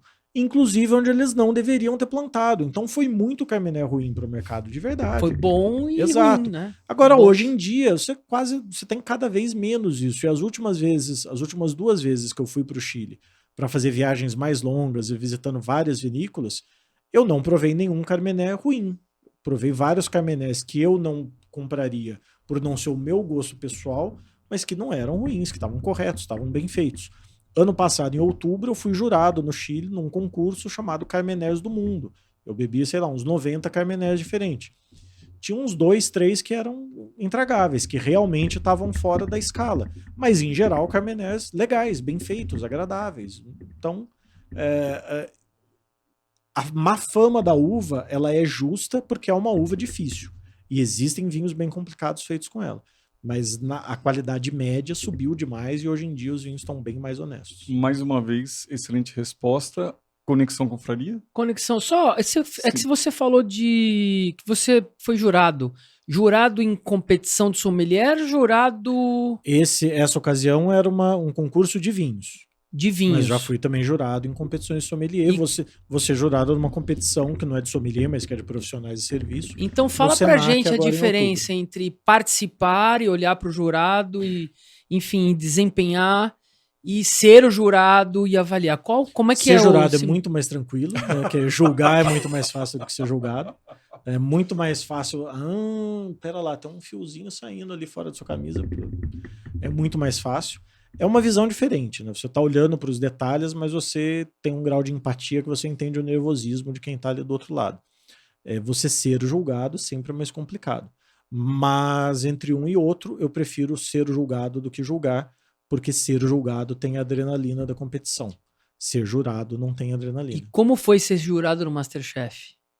Como é que foi essa experiência? Foi bem divertido. A experiência de... Mendoza, aquela foi a minha primeira experiência com TV, né? Depois teve algumas outras ocasiões que você mencionou aí. Aquela foi a primeira. Foi uma experiência bem divertida de ver como aquilo funciona por trás. Participar de todo o detalhe daquilo, de todas as discussões, entender como que as coisas funcionavam. Então foi bem interessante, curti bastante. Eu encontrei com os candidatos já no aeroporto, né, a caminho de Mendoza. Você foi junto com Quando eu fui, já tinha só 6 candidatos. Só que só tinha ido pro ar, acho que 2 episódios. Então eles não podiam nem dizer que eles eram no MasterChef, porque senão entregava quem que já tinha sido eliminado. E daí eu vi eles na fila, vocês estão no MasterChef também? Daí eles meio que ficaram assim, tímidos. Não posso falar. Não, gente, pode falar, eu tô indo lá pra ser jurado na competição. Eles eram puxa-sacos igual o André Gaiofato ou não, com você? Não, porque eles iam ser julgados. Não, então tinha ali uma distância. O André não vai, né? Tá bom. Conexão Confraria? Conexão Confraria. Então vamos lá. Conexão Confraria. Diego, a gente tem um quadro também aqui Conexão Confraria no nosso podcast, que a ideia é unir as confrarias do Brasil afora. E a gente recebe pergunta dos nossos ouvintes. Conexão Confraria. Dos nossos telespectadores a respeito de confrarias. E, não obstante nós já termos falado umas 3 vezes de dicas de confraria, mas o Josenildo Silva, que sabe de onde que ele mandou mensagem? Eu sei, porque tá aqui na minha cola, porque quem não cola não sai da escola. Do Tocantins, ele diz Tocantins mandou. Ele diz o seguinte: a gente já falou sobre isso, mas nós vamos então querer saber a sua opinião. Quais dicas para quem participa, né? Ou quem montar, para quem participa. Quem começa a confraria, enfim. Para quem participa de confraria. E como manter uma confraria também, enfim. Qual dica é importante, Diego, na sua opinião? Dica principal, DJ, na minha câmera aqui.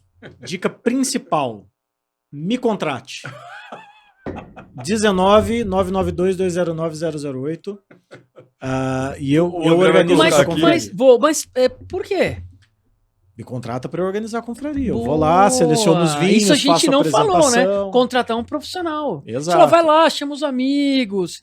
Putz, escolhe um vinho, um lugar. Então, a primeira dica, Josenildo, eu não sei se Tocantins é em Palmas ou em qual lugar do Tocantins, contrate o Diego. E ele vai aí organizar e ajudar você, pelo menos numa confraria. Ou senão... eu entendo que Palmas tá distante, né?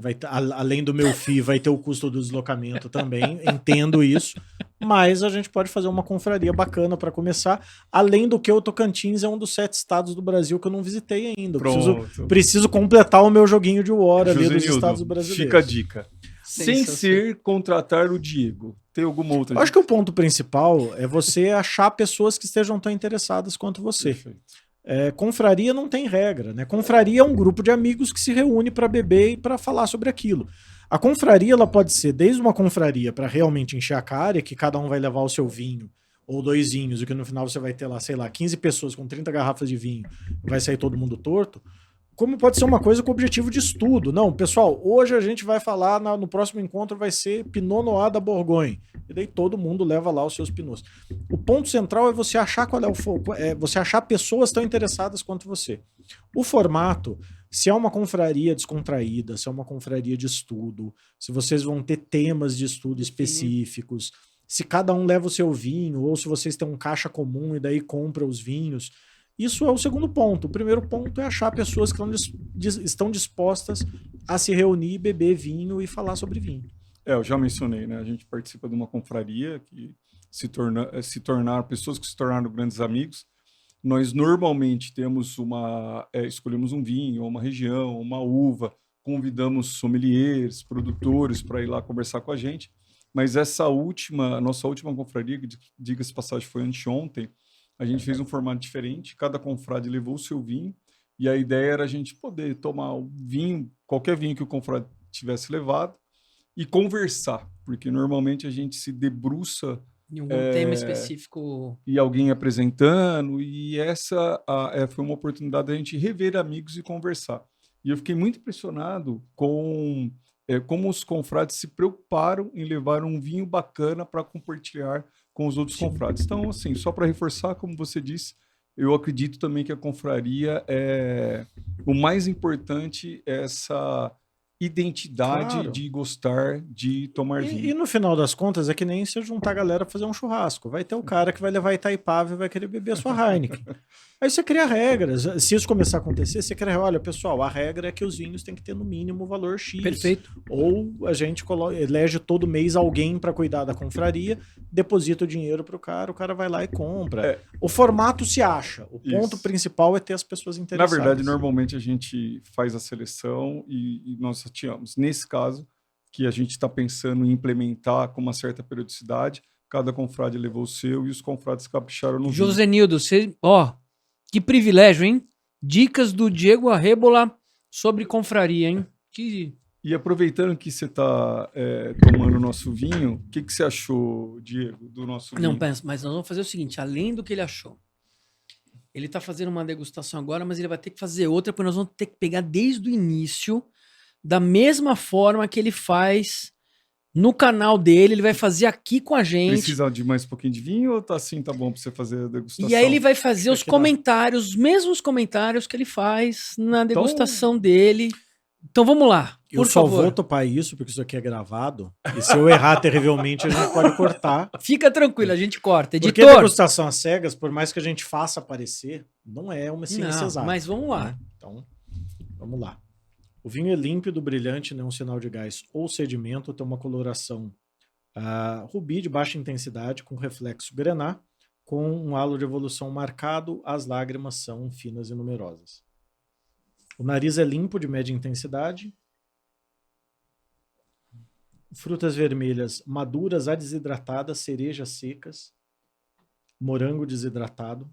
Vai vendo aí, meu. Tabaco, flores secas, couro. Couro bem marcado. Uma nota de incenso, ervas secas, ervas desidratadas, estragão tostado. Rapaz. Provavelmente uma passagem por grandes tonéis de madeira, não percebo madeira nova, mas provavelmente é um vinho que passou por madeira, por grandes tonéis usados. Boca.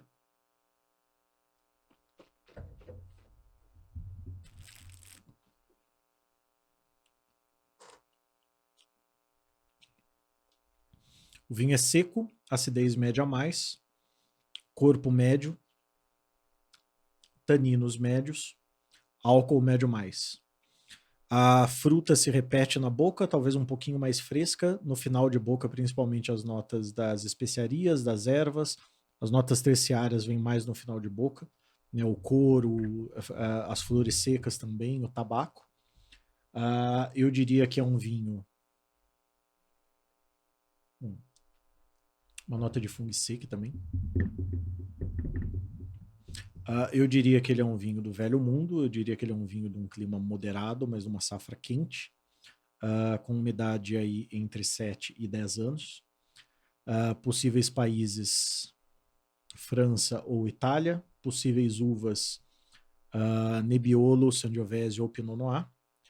Eu diria que esse é um vinho do Piemonte, que esse é um Nebbiolo, esse é um Barbaresco da safra 2011. E é isso. Eu vou embora. Não, para. Não, para tudo. Abre. Eu diria assim, como é que a gente falava na escola? Eu não falo nada. Não sei nem o que eu perguntar para ele depois agora. Marcelão, qual câmera que a gente faz aqui? A câmera do meio ou aquela câmera lá mesmo? Nós vamos abrir o vinho aqui. Vocês vão entender por que nós estamos assim. Obviamente, Não, eu diria que ele acertou 96% ou 97%. Porque, de fato, eu não esperava que ele estava tão límpido assim, que acabou ajudando a enganar, entre aspas, a idade do vinho, né? Então a idade do vinho foi uma coisa que eu também não esperava que ele estivesse assim, porque eu sei qual que é o vinho, obviamente. Então nós vamos abrir aqui, em algum momento eu vou conseguir abrir esse vinho. Você deu 32 voltas também no... Você vê, vou conseguir, em um dia eu vou conseguir abrir esse vinho.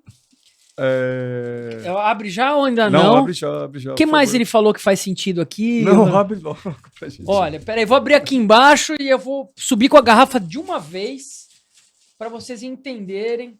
E aí eu vou pedir pro próprio Diego falar o que ele achou do que ele falou com o vinho que ele está vendo neste momento, tá? Essa câmera, né, Marcelão? Vou colocar aqui. É um Barolo Prunoto. A uva do Barolo é Nebbiolo, que ele falou que era um Nebbiolo, que era Velho Mundo, é um vinho italiano. É um vinho 2018, não é tão antigo assim, 2011 no caso, né? Mas de fato ele, quando você olha aqui, enfim, vê todo... ele parece de fato que é um vinho bem mais longevo do que 2018. Mas, então, por favor. Prunoto é uma vinícola que pertence a Antinori, né? Esse vinho ele é importado para o Brasil pela Berkman, que é a importadora que eu trabalhava até uns meses atrás. Por que esse vinho me levou para Barbaresco? Isso é uma característica da Prunoto. A Prunoto faz Barolos num estilo hoje mais moderno, mais frutados, mais delicados, mais leves, que é o que vai para o Barbaresco. Você perceba que ele quase não tem tanino. Exatamente. E o caráter distintivo do Barolo é o tanino, e aquele não está tão presente, isso que me levou para Barbaresco ao invés de Barolo. E eu puxei a safra por conta da evolução um pouco maior, né? Hoje a Berkman ela faz a sua própria importação. Esse aqui ainda é de um lote que a importação foi feita por uma trade, e eu sei que essa trade o vinho ficava algum tempo no depósito da trade. Então isso pode de alguma forma ter acelerado um pouco essa evolução desse vinho, fazendo com que ele tenha esse caráter que não fica tão claro assim a safra dele, essa juventude dele. Mas está muito claro o caráter da Nebbiolo. O caráter varietal da Nebbiolo, com a cereja, tabaco, flores, está muito evidente no vinho. Sem querer dar uma de André Gaiofato aqui, é muito impressionante a sua avaliação. Impressionante. Aqui nós temos aqui 387 pessoas no auditório, todo mundo aqui impressionado com a descrição. Parabéns, aqui, não, Diego. de fato. Todo mundo. Não, impressionante. Impressionante. Deixa eu te falar uma coisa. Qual que é a carta de vinhos perfeita, pelo menos para o Diego? A carta de vinhos perfeita é aquela que todo cliente sai feliz. E esse sempre foi um critério meu para eu montar uma carta de vinhos.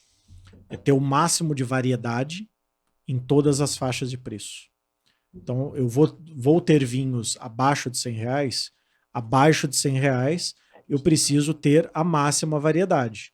Então, eu preciso, abaixo de R$100, ter o máximo de uvas, o máximo de países, o máximo de estilos. E isso vale para a faixa acima, isso vale até os vinhos top.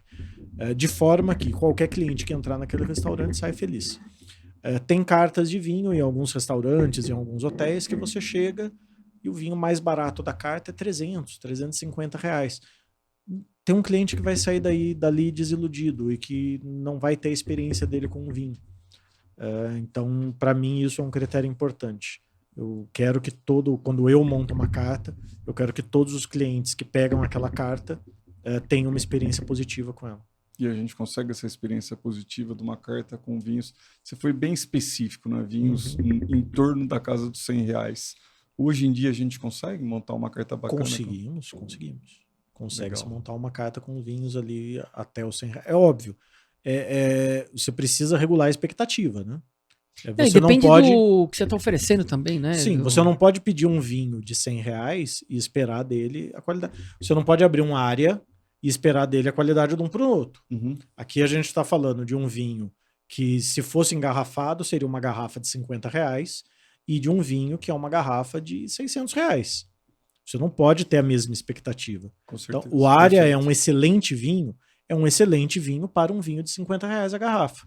Que para mim valia muito mais. Pro Noto é um excelente vinho para um vinho de R$600. Então você precisa regular essa expectativa.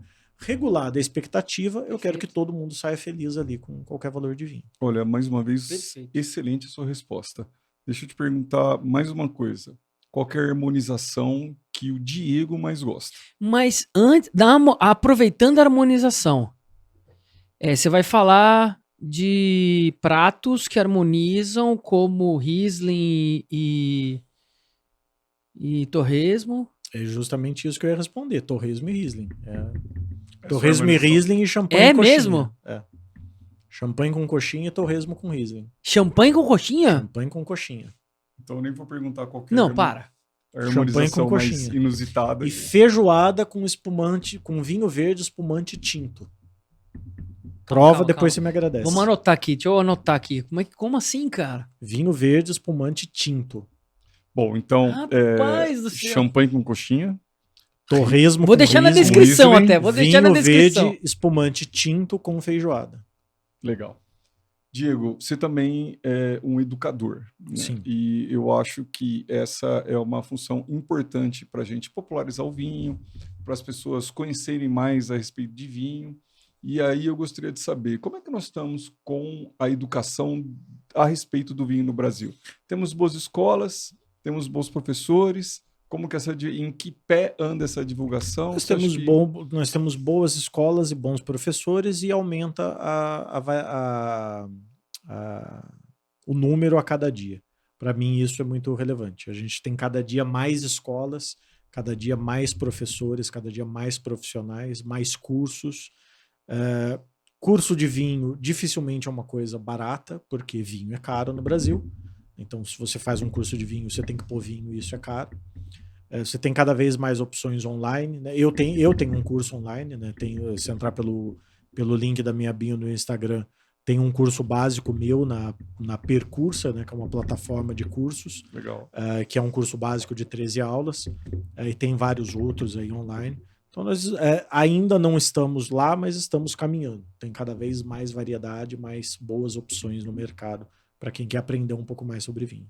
A gente, 2 episódios atrás, conversamos com o músico Thiago França, da espetacular Charanga do França. E nós, do Metá Metá. e do Metametá, e de outros tantos projetos. E nós vimos no Instagram que a vinícola brasileira Buffon, ela colocou uns alto-falantes nas barricas de carvalho com música do Flávio Venturini. Flávio Venturini. Tocando lá, tem o nome. Provavelmente eles vão dar um nome naquele vinho, alguma coisa relacionada ao Flávio Venturini. E ele comentou sobre música aqui, né? Isso. Ouvido absoluto e tudo mais. Você citou a Vinha Montes, né? A Vinha Montes, a cava principal deles, onde envelhece os vinhos mais icônicos, ela tá constantemente com canto gregoriano tocando. Então, essa era a pergunta.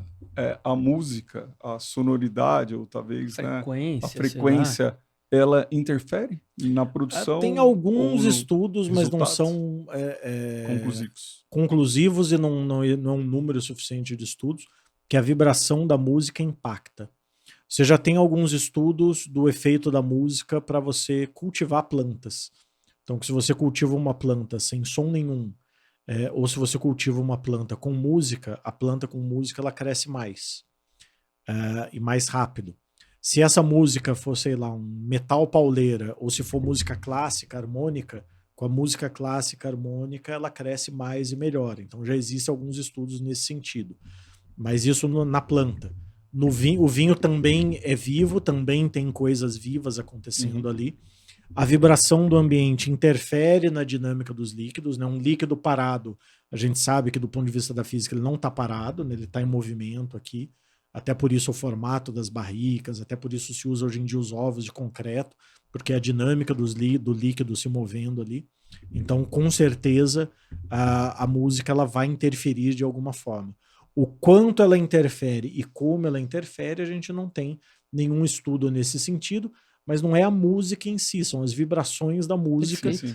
Então, teoricamente, você não precisava nem ter uma música, bastava você ter um conjunto de vibrações numa frequência específica para obter um determinado resultado. E tinham outros, né? Tinha Flávio Venturini, eu não lembro os outros, me perdoe Buffon, tinha vários outros lá também. Mas qual o ritmo que você gosta? Tem música que você gosta? Olha, se você pegar o meu histórico do Spotify, ele é um pouco difícil de entender. Acho que até o próprio algoritmo do Spotify olha para o meu histórico. Mas fala aí. O que esse cara tá fazendo? Mas eu ouço de tudo. Eu ouço metal, eu ouço sertanejo, eu ouço rap. Você gosta de boa música? Assim como eu gosto de músicas variadas. Eu ouço jazz, eu ouço blues, eu ouço de tudo. Já que você falou de música, então vamos tentar trocar um pouquinho do assunto vinho. Eu sei que a profissão é ligada ao vinho, seu hobby também é o vinho, mas para além de vinho, você toma alguma outra bebida que você curte? Bebo outras bebidas, bebo cerveja, bebo cidra, bebo saquê, destilados menos, mas bebo. Gosto de coquetelaria, de bons coquetéis. Eu ia perguntar isso. Qual que é o drink do Diego? Boulevardier. Eu também gosto muito. Gosto muito do Boulevardier. Como está o Diego agora, profissionalmente? Porque você já ganhou 3 títulos e tudo mais, mas enfim. Como está você profissionalmente agora e como você enxerga o Diego para o futuro? Bom, eu atuei 1 ano numa importadora, né, na área corporativa, como diretor de produtos, de educação e de qualidade. E foi uma atuação, uma área que eu gostei bastante, me identifiquei muito por isso. Por uma questão de uma reestruturação da empresa. Hoje eu estou retomando a minha atividade de consultoria, evento, palestras, educação. Então, quem precisar de consultoria para restaurante, para importadora, tô no mercado para isso. Em paralelo a isso, eu também estou buscando não, mas sentindo oportunidades no mercado para recolocação na área corporativa. Eu entendo que o mercado brasileiro, boa parte das nossas importadoras, elas são importadoras familiares e, consequentemente, normalmente quem faz esse trabalho de pensar o portfólio, de desenvolver o relacionamento com os produtores é alguém da família. Então, isso acaba limitando a atuação para alguém com os meus skills, que vai além do produto, mas vai justamente nessa visão mais financeira e administrativa do negócio, de olhar para a linha final do balanço. Então, normalmente é alguém da família ou o dono da importadora que faz isso. Isso acaba limitando as minhas oportunidades nesse sentido, e até por isso que eu estou retomando essas atividades de consultoria, eventos e palestras. Mas estou também vendo as oportunidades no mercado para me recolocar diretamente numa operação de importação ou talvez mesmo numa vinícola, numa gestão comercial e de promoção em nível nacional. Legal, legal. E aproveitando, mudando completamente de assunto, você tem 3 filhos? Eu tenho 4 filhos ao todo. Eu tenho 2 biológicos e eu tenho 2 enteadas, o meu segundo casamento. Legal. Não sou mais casado, mas eu passei 11 anos casado.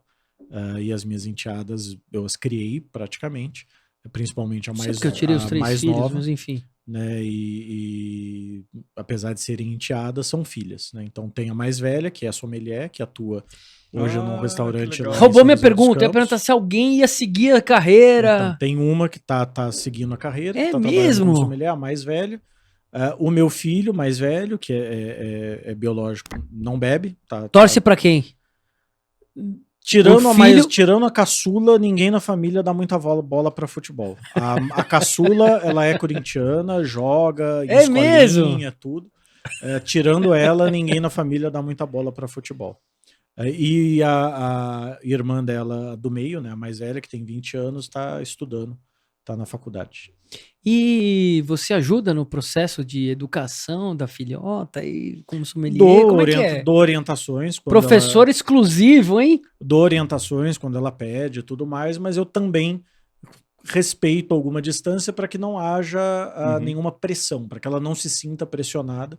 Eu entendo que ela entrar nesse mercado, que não é um mercado tão grande, é um mercado que todo mundo se conhece, sendo a filha do Diego Arrebola, teria um peso para ela. Isso gera, ao mesmo tempo que isso pode abrir algumas portas, isso pode gerar algumas cobranças. Que nem o Edinho, não filho são do legais. Pelé, né? Então, Edinho, filho do Pelé. Eu oriento à distância. Quando ela pede alguma coisa, eu oriento, falo, aponto os caminhos, mas eu procuro tomar esses cuidados para não gerar uma pressão desnecessária no momento em que ela está iniciando na carreira. Vou fazer uma pergunta muito difícil e crítica.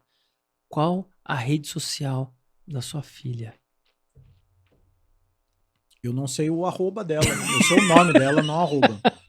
Boa Se pergunta. Entendeu, né?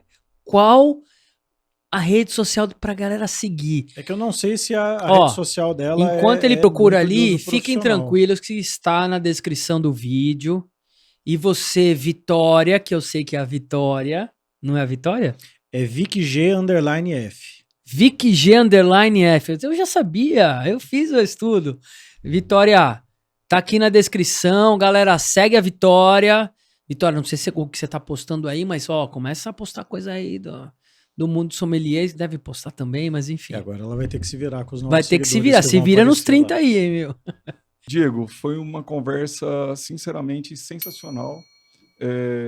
Para além de você ser uma pessoa muito agradável, sua cultura impressiona muito, suas respostas foram muito precisas. Muito obrigado pela sua participação aqui no Você vai ter que voltar aqui, viu? Porque tem mais 8 páginas de perguntas aqui pro Diego. 8 páginas de perguntas para ele. Vai ter que voltar, porque tem mais um monte de pergunta aqui. Eu só volto se tiver barulho de novo. E diga-se de passagem, um dos motivos de nós trazermos um Barolo é que algum dos podcasts, enfim, na tele, em algum momento ele mencionou, alguém pressionou qual uva que você gosta, ele, não vou falar, ele falou Nebbiolo. Não precisa nem entrar em entrevista, só você olhar em qualquer vídeo no meu Instagram, o que tem atrás de mim, um mapa de Barolo. E eu vi que em alguns podcasts ele foi inclusive com uma camisa de Piemonte, falei assim, cara, nós vamos levar um Barolo, tentamos fazer uma sacanagem com ele, como ele conseguiu fazer com a gente. Foi sensacional. Aliás, o vinho espetacular, o Área, espetacular. Obrigado e parabéns, viu, cara? Diego, mais uma vez, muito obrigado. Sigam o Diego no Instagram e nas redes sociais. Eu sou o Ronaldo Galo. André Gaiofato. Nós somos o Conexão Tanino. Saúde. Saúde.